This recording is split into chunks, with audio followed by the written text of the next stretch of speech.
Maquiavel disse certa vez que nós conhecemos os nossos governantes por aqueles que os cercam. É sobre isso que nós vamos conversar no Papo em Dia, mas antes você já sabe, vai lá, dá um like, se inscreve no canal e compartilha com os amigos para a gente manter o nosso papo sempre equilibrado e com bom senso.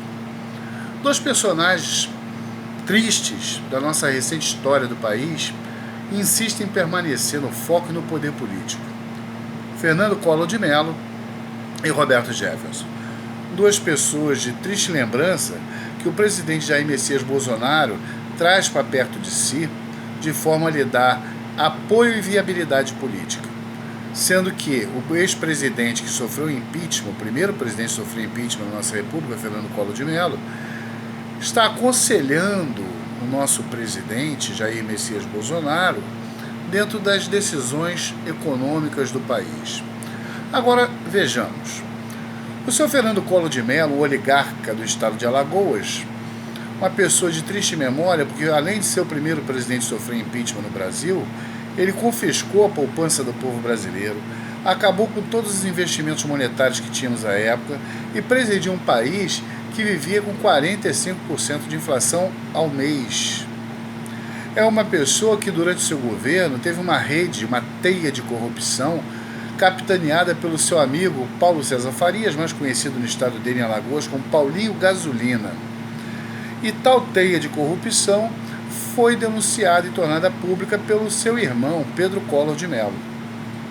Essa família Collor de Mello, que já faz parte da história do Brasil também de forma lamentável. O seu avô Lindolfo Collor foi ministro do Estado Novo do presidente Vargas e não fez nada. Era um péssimo ministro e sempre contra o trabalhador brasileiro. Depois o pai, Arnon de Mello, foi aquele que matou, dentro do Senado Federal, um senador, quando queria ter matado outro. Atirou em um, acertou outro. E também não foi condenado e nada aconteceu, porque essa sem-vergonhice, essa prática espúria do Congresso Nacional e da política brasileira decorre de décadas. Sempre foi assim e continua sendo.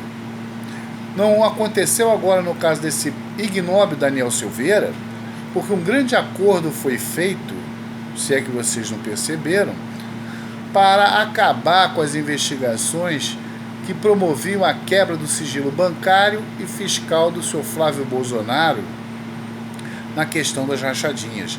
Não só dele, mas de todos, do Queiroz e de toda a quadrilha miliciana, vagabunda, capitaneada pelo filho do presidente. Então nós estamos com Fernando Collor de Mello, esse ser que foi num programa de televisão e teve a castimônia de dizer que sofreu um golpe. Não, o senhor não sofreu um golpe, ex-presidente Collor.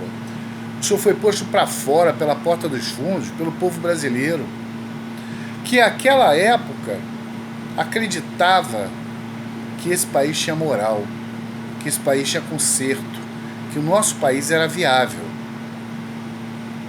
Mas agora o senhor retorna. E quem retorna com o senhor é um pária, um pulha da mesma estirpe, que lhe defendia aos brados, parecendo um leão enfurecido, um urso, aliás, um elefante, porque à época ele era enorme de gordo, e ficava bafejando o seu ódio e bradando a favor da tropa Collor que ele liderava, Roberto Jefferson, o mesmo que também quando mudou o governo, e foi a favor do governo Lula, aonde se corrompeu todo o partido que ele liderava, o PTB, do qual fazia parte o seu Jair Bolsonaro. O filho do seu Jair Bolsonaro, Eduardo Bolsonaro, trabalhava no escritório do seu Roberto Jefferson. Esse pulha, que é um dos culpados pela quebra, pela situação lamentável e lastimável que se encontra os Correios.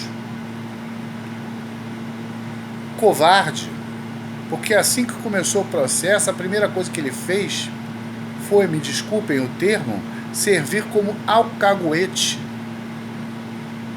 X9, que depois de uma palavra mais bonita a gente coloca como delator. Foi condenado, não foi preso, não ficou preso porque estava com câncer, porque estava adoentado, mas agora a doença dele acabou. Ele agora volta à mídia, volta aos programas de rádio e televisão para bafejar o seu ódio, para bradar contra o Supremo Tribunal Federal e contra a Constituição. Diz que vai pegar fuzil. Que fuzil? Um homem covarde, fraco, de palidez política. É dessas pessoas que está se cercando o presidente da República, ou melhor, não está se cercando, sempre fez parte. E a direita brasileira, composta, não a classe política, mas o povo, as pessoas do povo que querem se colocar ao lado dessa direita, mesmo sem saber, por ignorância, por desconhecimento, ou porque tem ódio da esquerda, não param para raciocinar, observar e pensar que é essa direita que há décadas e décadas e décadas faz mal e consome o nosso país. As pessoas de bem acreditam na moralidade, acreditam em hierarquia, disciplina, acreditam numa sociedade organizada. Mas a direita tem um problema muito sério. Ideologicamente, a direita acredita no direito natural e na tradição. A direita acredita que a hierarquia social, a desigualdade social, são inevitáveis naturais. Repito, inevitáveis e naturais. Não são. A desigualdade social é fruto de um país desestruturado, promíscuo e que visa garantir privilégios e interesses de poucos. Mas os cidadãos de bem, que dão embasamento para a direita, não percebem isso, porque tem na sua mente uma questão equivocada que diz que quem é de esquerda, quem se interessa pelos direitos sociais do ser humano, por tornar essa sociedade mais justa, é anárquico, é bagunceiro, é indisciplinado. Mas vejam bem, o presidente da República é que foi posto para fora das Forças Armadas por não respeitar a hierarquia e disciplina. É o senhor Fernando Collor de Mello, que foi posto para fora da presidência por não respeitar a lei, por não respeitar o povo brasileiro, as suas economias. E é esse Roberto Jefferson que foi preso por ser um pulha amoral, uma pessoa desprovida de senso de honestidade, ética e justiça. Eu convido os senhores a lerem um livro que eu vou apresentar agora, da filósofa alemã de origem judaica, Hannah Arendt. Se chama Homens em Tempos Sombrios. Está aqui o livro. A minha edição é de 2009, da Companhia de Bolso. Esse livro, ele trata de ensaios biográficos de homens e mulheres do primeira metade do século XX, que fala sobre totalitarismo, fala sobre nazismo e ascensão stalinista.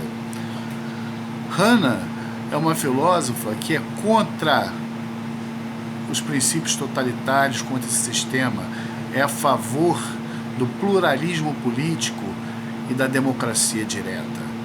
Leiam, se informem, estudem, para que a gente possa conversar sobre esses assuntos de uma forma equilibrada, de bom senso, como é comum no nosso Papo em Dia. Eu fico por aqui, paz e bem, um beijo grande no coração de todos.